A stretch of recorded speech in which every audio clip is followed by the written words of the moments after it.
There are now 51 cases of COVID-19 in the country, and the Prime Minister has reiterated the numbers will rise before they fall.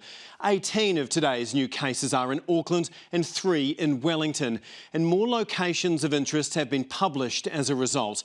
The sheer number of contacts has grown so quickly that 4 new testing sites in unpublished locations will prioritise people with the most urgent need so they don't have to sit in queues for hours.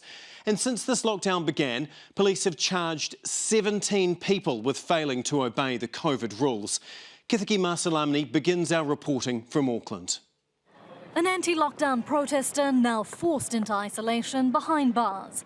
It's been just 4 days of lockdown, but already 17 people face charges for flouting the rules, and 53 formal warnings have been issued. If you fail to comply by our instructions under this Act to leave the area, you may be arrested, OK? Police are on high alert, and here's why. There are 21 new positive cases of COVID-19 in the community, Bringing our total to 51, and that number is expected to rise. The increase is good in a way because that means we're finding them and identifying them.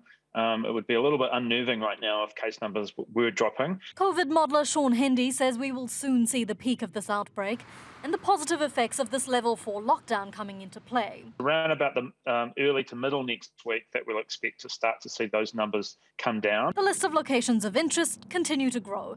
Today it included a hall of residence at the University of Auckland, another student of AUT University, and a student at De La Salle College and Macaulay High School. And with it, lines at testing stations. A girl from my school tested positive for COVID. What school are you from? Macaulay. Yeah. When did you guys find out? Last night.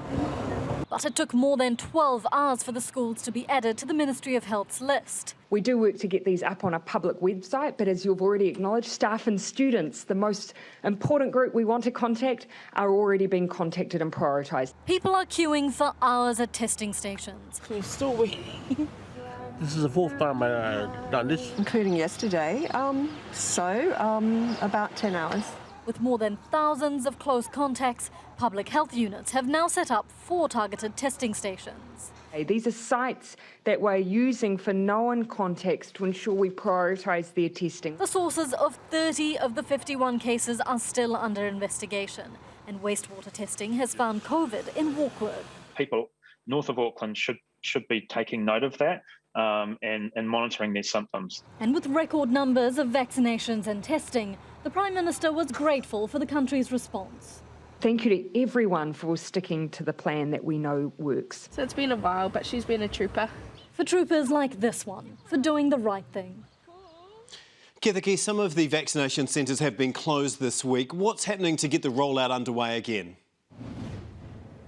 Well, one of the government solutions, Tom, is drive-through vaccination stations. This one in Auckland is the country's largest and it'll open tomorrow.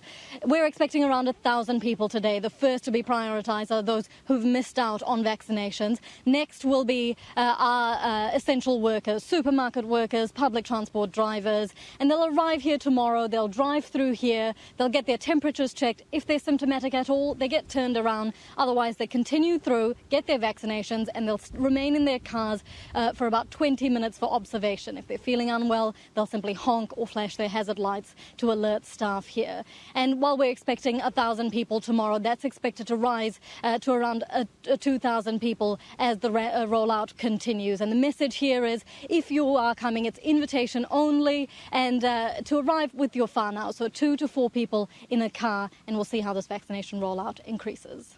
Indeed. Thank you very much, Kithiki Masalamani.